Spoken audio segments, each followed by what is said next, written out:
Hello, this is High Templar with my Total War Warhammer online battles, and today we will be actually doing a commentary of a battle that took place 2 days ago on the official Total War Warhammer stream, and that was done in the Office of Creative Assembly, and I was sent the replay of this battle by my friend Celestyr, who is playing here the Empire, and his enemy is actually the Legend of Total War himself, playing on a Darren account.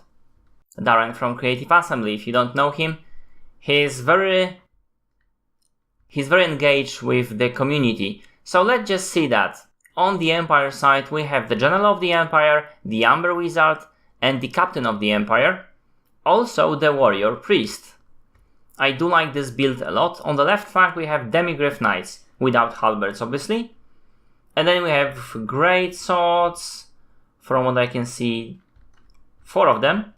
And in the center we have 2 swordmen, and the Warrior Priest, as I mentioned before. Pretty simple build. Let's see what the Legend of Total War brought to this battle. And I would expect also very normal build. And yes, we have Thorgrim Grudgebearer, obviously with the High King and everything. And then we have also Thane. I believe 2 Thanes here should be. I'm not seeing the other one. But we have Thane, we have Runesmith. And we also have Goblobber and Grudge Thrower. I like that. We have units of Slayers, very wise. 3 units of Rangers, which wouldn't be my pick. And then Miners. Miners is a very nice versatile unit, because you can bring a lot of them. And they do deal armor piercing damage, and buffed by the Thorgrim and the Runesmith, they can deal enormous damage. As you can see, those Miners are actually having 43 melee attack. So they are very strong, and they are very unlike Dwarfs. And they also have leadership of 94. So very powerful unit, and he has some in the reserve also.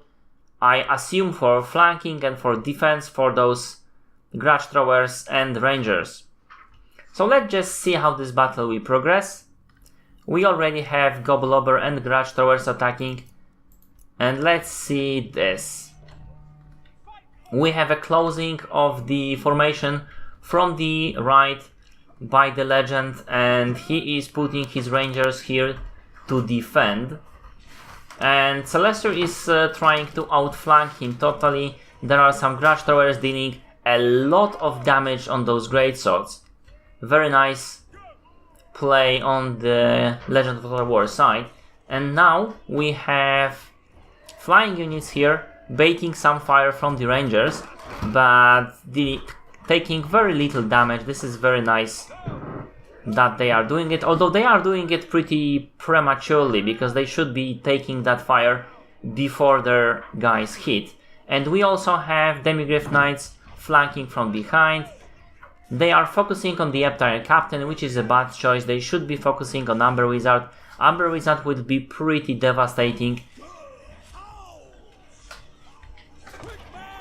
So this Great Sword unit is actually very much destroyed. But those Grudge Towers and Goblobbers will not be able to take any more fire, and we can see that one of those units are actually trying to fire into the Demigryph Knights, not doing that much damage. And yes, now when the Rangers are firing into the Warrior Priest, we have a nice breaking into those lines. The Miners are good, but they do not have defense versus large. And then we have obviously runes, cycle charging from the Demigryphs, but the Great Swords are already in the Miners, from the both flanks actually. This unit of Great Swords is completely flanking the enemy. The focused Warrior Priest was destroyed, but we are having the Pharaoh Manticore is summoned, and they are focusing Runesmith or the... yeah, they are already attacked Thorgrim, and they will want to take him down. They are disfocused right now, but they will get back to him, and we will have a charge from those Demigryphs straight into the Rangers and the Grudge Throwers, and this will not go well. The Slayers are trying to pursue the Demigryphs, but they are not doing a very good job of that. And the Flying Squad is already disengaging and re-engaging the Torgrim. And let's just see that. Yes, this will not go very well to Torgrim. He got charged 3 times and he is almost out of health. And we have a Flock of Doom right here, which is even worse to the player, and the Torgrim will be almost dying from this Flock of Doom. We have a disengagement, another disengagement from the Empire player, and the Torgrim will be dying. The Great Swords have won on that flank, the Demigryphs are getting absolutely destroyed, but this is not really... They are already charging into the enemy, tying those units, and they will win this battle, although they are losing badly. The Thane here is not being used to his full potential here, obviously. Here we have Master Engineer, wouldn't be my choice, that's why there was no second Thane. So, the Amber Wizard is running away, but here we have full units of Great Swords, and we have here full units of Great Swords, and the Empire General is at full health. The Torgrim is dead, and once those guys will focus the Runesmith, there will be nothing more for the Dwarfs here to do.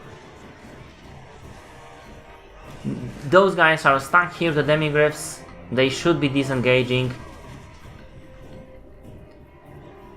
The Runesmith firing his spells as a last ditch effort, but it is pretty much over with all those Great Swords running around.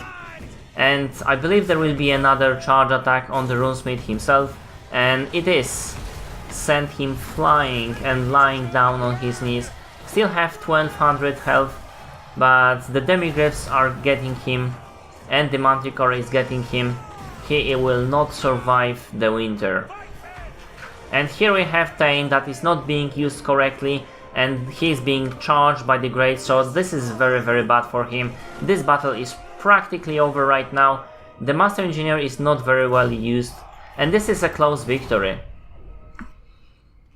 That was a very short but very intense battle.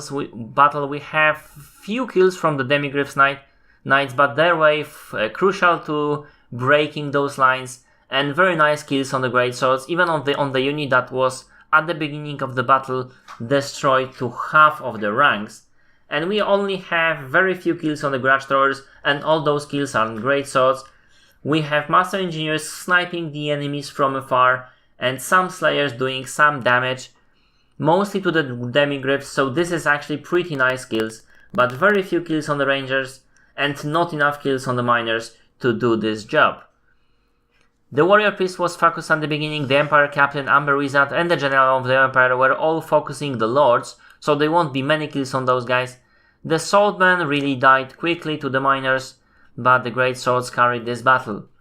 And this time, Legend of Total War is actually losing to my friend Celestyr here. Congrats to him. And that is it. I hope you like it. If you did, press like, comment if you will, and see my other videos. My Let's Plays in Total War series and other games, but also my DLC analysis videos and my mechanics videos for Total War series. Thank you for watching, and see you later.